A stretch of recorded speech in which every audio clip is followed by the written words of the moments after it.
बैसाखियों पे हमारी इकोनॉमी चल रही है, इसी तरह चलेगी।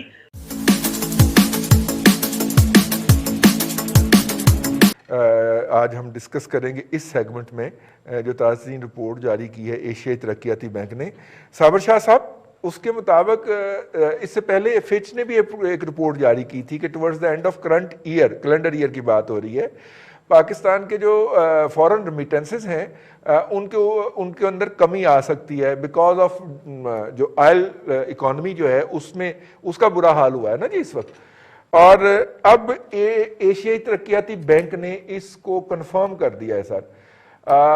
हमने अदायगियां शुरू करनी है, लंदन क्लब पेरिस क्लब की जो है वो हमें डेफर मिला था नवंबर तक सर, और फरवरी और मार्च तक जो है वो आईएमएफ का डेफर मिला हुआ है। उसकी कंडीशनैलिटीज दोबारा इंपोज हो जानी है, फिर शायद वो प्रॉपर्टी के अंदर इन्वेस्ट करें और आपको कोई नहीं पूछेगा, इस तरह की सहूलतें भी खत्म हो जानी है। तो tough days are ahead. Shah Sahab, एशियाई तरक्याती बैंक ने भी बुरी बात कही हमारे बारे में। जब ये बातें करते हैं ये इदारे, तो मैंने भी आपकी तरह दुनिया भर के मुल्कों में मैं गया, इनके हेड ऑफिसेज में गया, मनीला में, अमेरिका में, यूरोप में, हर जगह। तो मैंने देखा कि मैंने उनसे कहा एक आध जगह मजाक में कि मेरे मुतल्लिक, मेरे मुल्क के मुतल्लिक बात कर रहे हैं तो दीजिए मुझे पेन पेंसिल, मैं कुछ 4 लाइनें आपको खुद लिख के बता देता हूं कि मेरे मुल्क में आगे क्या होने वाला है। एंड दे टुक इट इल। उन्होंने कहा ये क्या बात है। मैंने कहा क्यों इस तरह की उल्टी सीधी प्रेडिक्शंस करते हो जिसका तुम्हें पता ही नहीं। मेरा मुल्क चलता है कर्जे पे, फॉरेन लोन ऑब्लिगेशंस पे, फॉरेन कर्जों पे और डोमेस्टिक कर्जों पे, डोमेस्टिक बोरोइंग पे। मेरे मुल्क को ग्रांट्स उस वक्त आती हैं जब दुनिया को मेरे मुल्क की जरूरत हो, मसलन 9/11 के बाद आप कर लें, या जब हम एटॉमिक पावर बन जाएं। पहले तो हमें ब्लैकलिस्ट कर दिया जाता है, फिर हमें इमदाद आनी शुरू होती है। अब गवादर की वजह से, चाइना और हमारे सी पैक के मंसूबे की वजह से हम जब भी किसी मुसीबत में फंसते हैं तो 1, 2, 3 अरब डॉलर की इमदाद सऊदी अरेबिया, यूएई वगैरह से आ जाती है। वो बैलेंस ऑफ पेमेंट्स और बैलेंस ऑफ ट्रेड और हमारा जो करंट अकाउंट डिफिसिट है वो बेहतर हो जाता है। कहने का मकसद ये है कि मेरे मुल्क में तेल नहीं निकला, मेरे मुल्क में एक्सपोर्ट सिर्फ थोड़ी सी बेहतर हुई है। चूंकि इंडस्ट्री चल नहीं रही इसलिए इंपोर्ट्स कम है। अब चौके उधर मेरे पाकिस्तानी जो तारिकीन वतन है, कईयों की नौकरियां चली गई हैं, कईयों के कारोबार डाउन हुए हैं, कोरोना की वजह से अभी भी डाउन है। सो वो अगर कुछ खुद कमाएंगे तो थोड़ा बहुत पाकिस्तान भेजेंगे ना जी अपने रिश्तेदारों वगैरह को, इसलिए फॉरेन रेमिटेंसेस कम है। ये कौन सी रॉकेट साइंस है। अब फॉरेन रेमिटेंसेस भी कम हो रही हैं और अगर इंपोर्ट्स भी कम हो रही हैं, निस्बतन एक्सपोर्ट थोड़ी सी बेहतर हो रही है, तो इसका मतलब ये हुआ कि करंट अकाउंट डिफिसिट बेहतर हो रहा है बाय डिफॉल्ट। इसमें कोई कारनामा नहीं है। जहां तक कोरोना की बात है तो नौकरियां चली भी गई हैं पाकिस्तान में दुनिया भर की तरह। जो नौकरियों पर हैं उनके तनख्वाहें नहीं मिल रही और जिनको मिल रही हैं उनकी तनख्वाहों में कट भी लग गया है। ये ताज़ा तरीन सिचुएशन है। ऐसे मौके पर जितनी भी इन्वेस्टमेंट है ये स्पेक्यूलेटिव है। ये वही पोजीशन है जो स्टॉक एक्सचेंज में हो रही है, उम्मीद के सहारे, जहां गवर्नमेंट स्पॉन्सर्ड या government triggered, government orchestrated speculation हो रही हो। तो यार ये कोई मेरे नजदीक इकोनॉमी, अच्छी इकोनॉमी की गुमाजी नहीं कर रहा। मेरे नजदीक 2 महीने तक कोरोना खत्म हो तो उसके आफ्टर इफेक्ट 1 साल तक जारी रहेंगे और हमें ये मुसीबतें आती रहती हैं।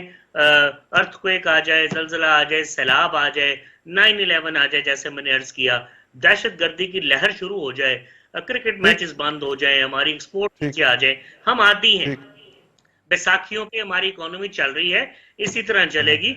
अगर आपको कोई एशियन डेवलपमेंट अफसर का, बैंक का कोई अफसर मिले तो मेरा टेलीफोन नंबर उसे दीजिए, मैं उसे और बेहतर चीजें बताता हूँ, वो लिखे वो। ठीक ठीक। मुमताज भट्टी साहब, इसका मतलब है कि अब देखें ना, चीन और इंडिया की सुलह हो गई और गज़वा हिंद भी नहीं होना अब, जिसमें से 4 टके हमें मिल जाते, हम भी कोई खिदमात पेश कर लेते उसमें जाके। तो अब सर वो अगर बाहर से रेमिटेंसेस भी आना जो है वो इस तरह ही कम हो जाएंगी तो प्रेशर तो आएगा इकोनॉमी के ऊपर, जिसके नतीजे में डॉलर बढ़ेगा रुपए के मुकाबले में और फिर महंगाई होगी, और महंगाई पहले ही बहुत है, नाकाबिले बर्दाश्त हो चुकी है। तो कैसे हम इसको बेहतर कर पाएंगे। गवर्नेंस फेलियर का तो आप पिछले सेगमेंट में फरमा चुके हैं। मुमताज भट्टी साहब, देखिए रिजवान साहब, इनके पास जो रोड मैप था गवर्नमेंट जब ये बनी इस इलेक्शन के बाद, तो इनके जो आप कह लें क्लेम थे, टॉल क्लेम थे, या आप कह लें कि इन्होंने जो दावे कर रखे हुए थे, उसका सारा दारोमदार जो थ्योरी थी वो इस पर थी कि एक ऐसा फेस इमरान खान साहब का है कि पूरी दुनिया से लोग पैसा पलट देंगे उनके कहने के ऊपर। और ये बात उन्होंने कल इंटरव्यू में एडमिट भी की है कि बाहर से हमें तो थी कि हमारे पास पैसा आ जाएगा, मुख्तलिफ कंट्रीज भी हमें सपोर्ट करेंगे और जो ओवरसीज पाकिस्तानी हैं वो भी करेंगे, इसलिए हम IMF के पास नहीं गए। तो वो तो हुआ नहीं, और अगर पहले नहीं हुआ तो अब भी होने के कोई चांसेस नहीं है। वो ममालिक जिन्होंने किसी और की एफर्ट की वजह से, या आप कह लें कि उनकी इंटरवेंशन की वजह से पैसे दे दिए, उनमें से भी एक वापस मांग रहा है, और दूसरे का भी पता कोई नहीं कि चंद दिन बाद वो भी शुरू हो जाए। तो देखें, आप इस वक्त तो ये आउट ऑफ है इकोनॉमी के हवाले से, मैं आपको गारंटी से कह रहा हूँ। और इनके सारे ये जो लॉलीपॉप दिए जा रहे हैं कि सीपैक के प्रोजेक्ट चल पड़ेंगे और फिर जो है ये हो जाएगा, फलानी जगह से ताबे निकल आएंगी, फलानी गैस निकल आएगी और समुद्र में से ये निकल आएगा, ये सारे के सारे अगर कोई इनमें से आप कह लें कि एक आध के ऊपर काम भी होता है, तो ये तो 5 से 7 साल वैसे ही चाहिए इसको ट्रांसलेट करने के लिए। तो बेसिकली अब कोई इकोनॉमी का अल्टरनेटिव प्लान इनके पास खड़ा करने का है नहीं, आउट ऑफ प्लान है। और अब तो ये है कि कोई इनको कर्जा मिल जाए IMF से। अच्छा, फिर एक और कुछ लोगों ने कोई फहमी पाल रखी है कि जी हमको पीस प्रोसेस करवा रहे हैं अफगानिस्तान वाला, तो उसमें भी शायद हमें कोई आने वाले दिनों में अमेरिका ही को पैसे दे दे। तो ये जितने रमशंस हैं ये सारी की सारी हवा में खड़ी हैं। रह गई बात, देखिए चाइना इंडिया, मैं तो पहले दिन से रिजवान अली साहब इसके ऊपर बड़ा क्लियर था कि चाइना और इंडिया का कोई स्ट्रेटेजिक बहुत बड़ा डिफरेंस नहीं है, कॉन्फ्लिक्ट नहीं है। सिर्फ मासवाए इसके कि इंडिया अमेरिका बहादुर की खुशनुदी के लिए थोड़ी बहुत छेड़छाड़, वो मोदी का एक माइंड सेट भी है, और वो इसको आप कह लें कि कैश करवाना चाहता है, इस जो मिलिट्री मोमेंटम है इसको बिल्ड करके चीन के खिलाफ। लेकिन पाकिस्तान के खिलाफ जो उसका बिल्डअप है, मिलिट्री बिल्डअप है, और जिस तरह से वो पैसे वहां पे रखने के लगा रहा है, बिलियन ऑफ डॉलर्स जो उनकी मूवमेंट के और फिर आगे उनको सस्टेन करने के लिए लगाए जा रहे हैं, इसके ऊपर एक शदीद किस्म का स्ट्रेटेजिक कॉन्फ्लिक्ट हमारा और उनका मौजूद है, जो कि कश्मीर की सूरत में है। तो हम इसको आउट ऑफ बॉक्स नहीं कह सकते कि अगर ये कॉन्फ्लिक्ट एस्केलेट हो जाता है और उसके वजूहात मौजूद हैं, उसके रूट काजेज मौजूद हैं, जिस तरह से उन्होंने कश्मीर के ऊपर कब्जा किया, स्टेटस तब्दील किया और वहाँ पे धड़ाधड़ जो है वो शहरीतें बांट रहे हैं, जिसको कहीं और कुछ जगह नहीं, उसको वहाँ पे जो है वो डोमिसाइल दिया जाता है और जमीन उसको अलाट कर दी जाती है। इस वक्त चीन के अलावा ऐसी ताकत नहीं है बड़ी जो इसके ऊपर कोई उनकी बैशिंग कर रही हो, चाहे वो अमेरिका हो, चाहे फ्रांस हो। फ्रांस तो उनके अलायंस में है, इवन रशिया तक ने कोई कश्मीर के ऊपर को बहुत बड़ी बात इंडिया के खिलाफ नहीं की है। तो इसको आपको आउट ऑफ बॉक्स नहीं रख सकते, ये कॉन्फ्लिक्ट एस्केलेट हो सकता है।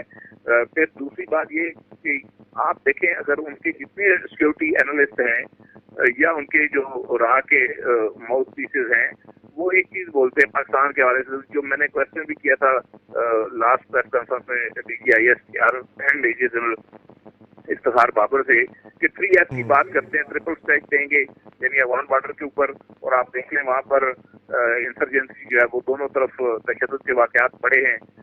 फिर इधर तो वो मौजूद ही है LOC के ऊपर और बॉर्डर के ऊपर, जबकि पाकिस्तान के अंदर जिस तरह बलूचिस्तान के अंदर उन तंजीमों को इन्होंने एक प्लेटफॉर्म दिया जो पाकिस्तान के खिलाफ लड़ रही हैं और उनको जैसे फैसिलिटेट कर रहे हैं, और ये अब नई एक आध चीज भी इंडक्ट हो रही है जिसमें सेक्टेरियन का इशू है। तो इस तरह की चीजें जो है वो इसको आप रूल आउट नहीं कर सकते हैं, ये चलता रहेगा।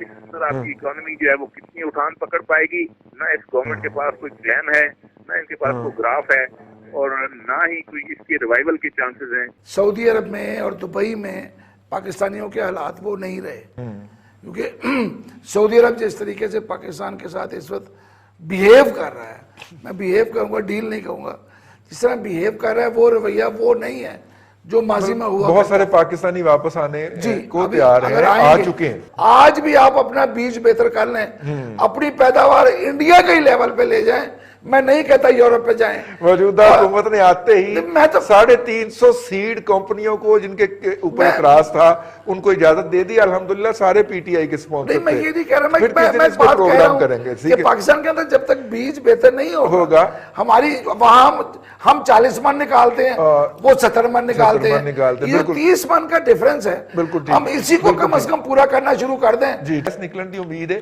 गैस तो लीक नहीं हो गई थी सर? वो सारी निकल गई। नहीं, वो समुद्र वाली थी। अच्छा, वो निकल गई। अब जमीन की बात कर रहे हैं। नहीं, जमीन पे भी नहीं निकली, वो हमारे से पकड़ी नहीं जाती मशीन, वो जो वाल्व है ना वो हमें मिला। गैस पकड़ने के लिए जो मशीन होती है, लिफाफे लेके लोग पहुंचे तो उसमें से ना थोड़ी सी उड़ जाती है। नहीं तो सिलेंडर लेके जाना थी। सिलेंडर जो है जी वो गैर मियारी या गुजरांवाला का बना हुआ, वो फट जाता है।